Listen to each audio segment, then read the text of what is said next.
आप तो सबको कटघरे में खड़ा करते हैं। मुझे आश्चर्य होता है कि आखिर आप मानते किसको हैं? आप मानते किसको हैं?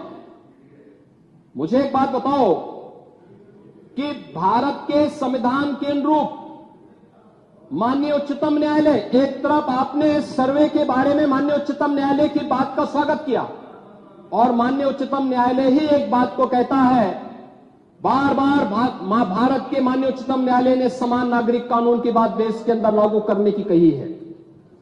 और भारत अकेला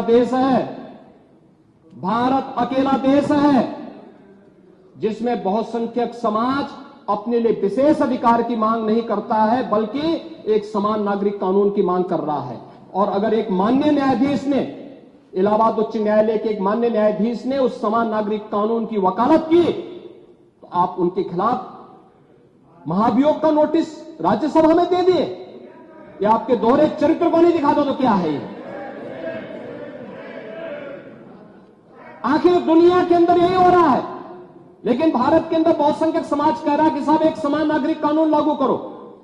लेकिन अगर वही माननीय न्यायाधीश एक सामाजिक सांस्कृतिक संगठन के कार्यक्रम के दौरान इस बात को कहते हैं कि दुनिया के अंदर ये है, अगर भारत के अंदर इसको मांग करने की वकालत हो रही है तो बुरा नहीं। और माननीय उच्चतम न्यायालय बार बार इसके बारे में सरकार को कह चुकी है, लेकिन आप लोग उसमें एक तरफ उच्चतम न्यायालय के द्वारा सर्वे पर रोक लगाने का स्वागत कर रहे हैं, बुलडोजर की कार्रवाई पर दी गई गाइडलाइन का स्वागत कर रहे हैं। उसका तो स्वागत हमने भी किया है, क्योंकि उत्तर प्रदेश अकेला राज्य है जिसने बुलडोजर की कार्रवाई को अक्सरशः सुप्रीम कोर्ट की उस गाइडलाइन के अनुसार अंजाम दिया है। अक्सरशः। और इसीलिए मैं कह रहा हूं कि यही स्थिति है कि माननीय न्यायाधीश इलाहाबाद उच्च न्यायालय ने अगर वक्तव्य दिया समान नागरिक कानून के बारे में, तो समाजवादी पार्टी, कांग्रेस, इन सब के लोगों ने राज्यसभा में उनके खिलाफ एक महाअभियोग की नोटिस ही दे करके आप सच को मुंह जबरदस्ती बंद करना चाहते हैं।